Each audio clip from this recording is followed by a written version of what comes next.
오늘 우리에게 주시는 하나님의 말씀은 에스겔 11장 1절에서 12절까지 말씀입니다.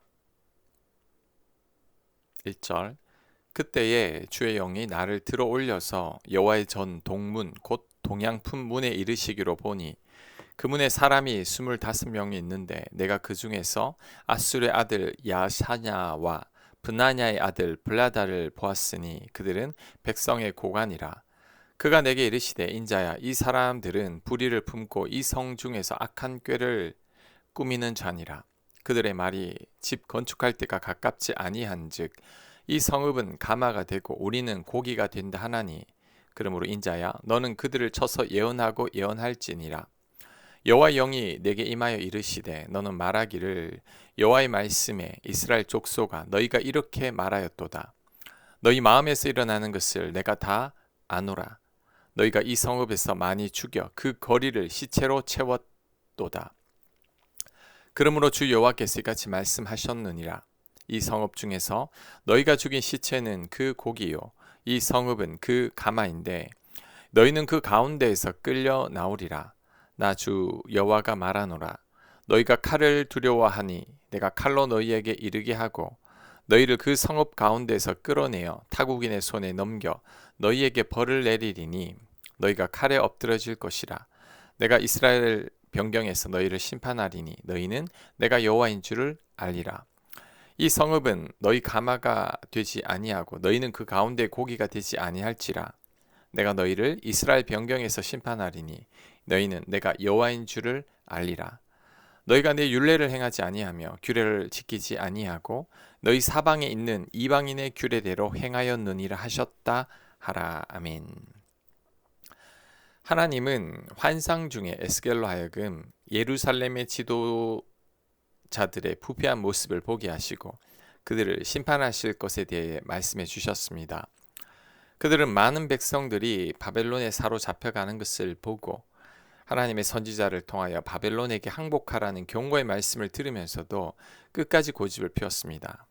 이들은 계속해서 유다에 평화가 있을 것이라고 말하며 백성들을 현혹시켰습니다. 3절에 집 건축할 때가 가깝지 아니한즉 이 성읍은 가마가 되고 우리는 고기가 된다라는 구절이 있는데, 이 구절의 뜻은 솥 안에 고기가 안전하듯 예루살렘 주민들도 안전하다는 뜻입니다. 그래서 백성들로 하여금 애굽을 의지하고 바벨론에 저항할 것을 권고했던 거죠. 하지만 이들의 권고는 하나님께서 선지자들을 통해 주신 말씀과 반대되는 것이었습니다. 하나님은 선지자들을 통하여 바벨론에 항복할 것을 말씀하셨습니다. 바벨론의 포로로 잡혀간 백성들에게는 바벨론에 잘 적응하며 살라고 말씀하셨습니다. 70년 동안 바벨론에 살아야 하니 오히려 바벨론을 위해서 기도하라고 말씀하셨습니다. 이처럼 하나님의 뜻과 반대로 백성들을 현혹시킨 이스라엘의 지도자들에게 하나님께서 심판의 말씀을 전하셨습니다. 이스라엘의 악한 지도자들로 인해 성읍의 많은 백성들이 죽임을 당할 것이라고 경고했습니다.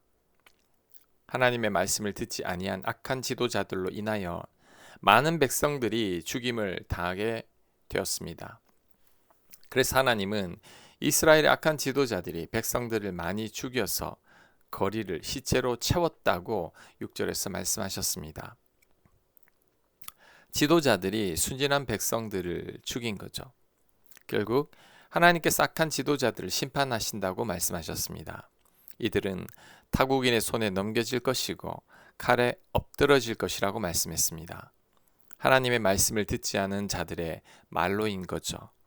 자, 오늘 이 말씀이 우리들에게 주는 교훈을 살펴보겠습니다. 첫째, 지도자는 하나님 앞에 바로 서 있어야 합니다.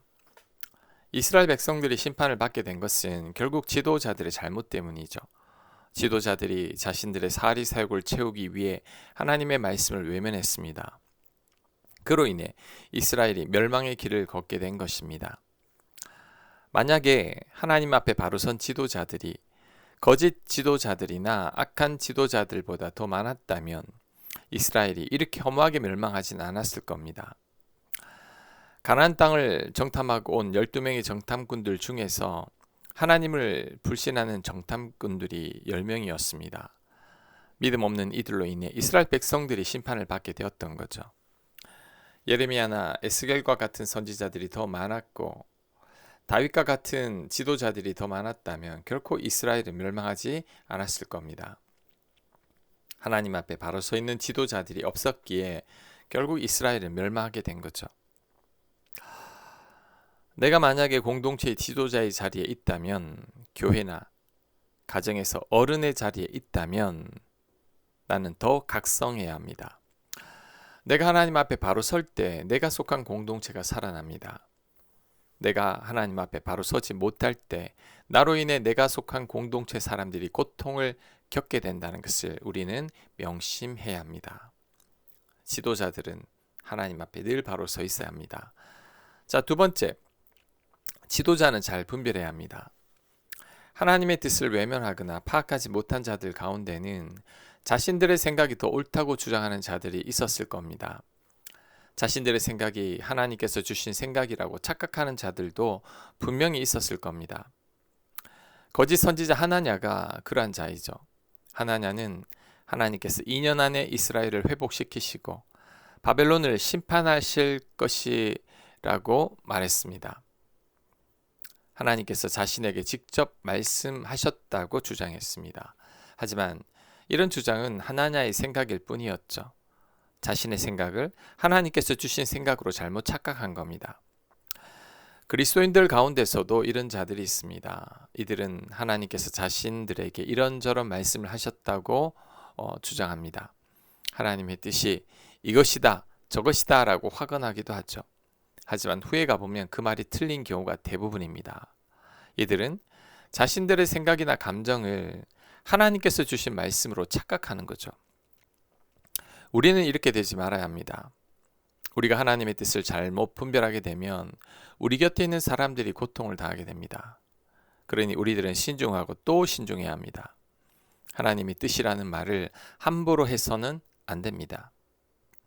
특히 하나님과 올바른 관계 속에 있지 않다면 절대 이런 말들을 해서는 안 됩니다.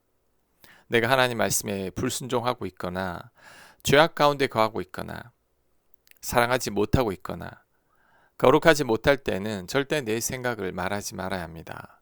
내가 이스라엘 백성들을 현혹시킨 악한 지도자들처럼 될 수 있기 때문이죠. 지도자는 다른 사람들보다 더 하나님과 바른 관계 속에 있어야 합니다. 하나님과 친밀하고 하나님과 깊은 사귐 가운데 있어야 합니다. 그럴 때 바르게 분별할 수 있을 겁니다. 내 곁에 있는 사람들을 고통 속으로 이끌지 않게 될 것입니다. 자, 마지막 세 번째, 심판을 통해서 우리는 하나님을 참 하나님으로 알게 된다는 겁니다. 11절에서 12절을 보면 내가 너희를 이스라엘 변경에서 심판하리니 너희는 내가 여호와인 줄을 알리라고 말씀하셨습니다. 악하고 무지한 이스라엘 백성들과 지도자들이 하나님의 심판을 당한 뒤에야 비로소 하나님께서 여호와인 줄 알게 된 거죠. 그래서 때로는 징계와 매가 필요합니다. 아무런 징계와 매가 없으면 인간들은 교만하여져서 하나님께서 하나님 되심을 알지 못합니다. 스스로가 하나님 자리에 자꾸 앉으려고 합니다. 그래서 고통을 당하게 되는 거죠.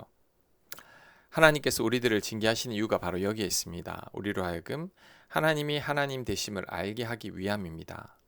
하나님을 모르는 자들, 하나님을 잊고 지내는 자들, 하나님을 외면하는 자들로 하여금 징계를 통해서 하나님을 알게 하는 것입니다. 이스라엘 백성들도 조국이 망하고 바벨론의 포로로 끌려간 후에 하나님께서 여호와 되심을 깨닫게 됐습니다. 자신들이 하나님을 떠나 살았던 삶을 회개하고 반성하게 된 거죠. 징계를 통해서 비로소 하나님을 제대로 알게 된 겁니다.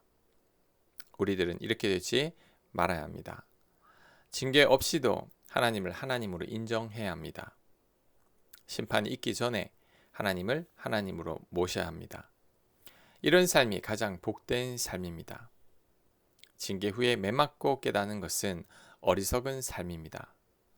이제는 이런 삶을 살지 말아야 할 것입니다. 아멘. 하나님, 심판을 통해 하나님을 알게 하지 마옵소서. 심판이 있기 전에 하나님을 하나님으로 인정하며 살게 하여 주시옵소서. 무엇보다도 앞선 자들이 하나님의 뜻을 잘 분별하고 하나님 앞에 온전히 바로 서 있을 수 있도록 은혜 베풀어 주시옵소서. 예수님 이름으로 기도합니다. 아멘.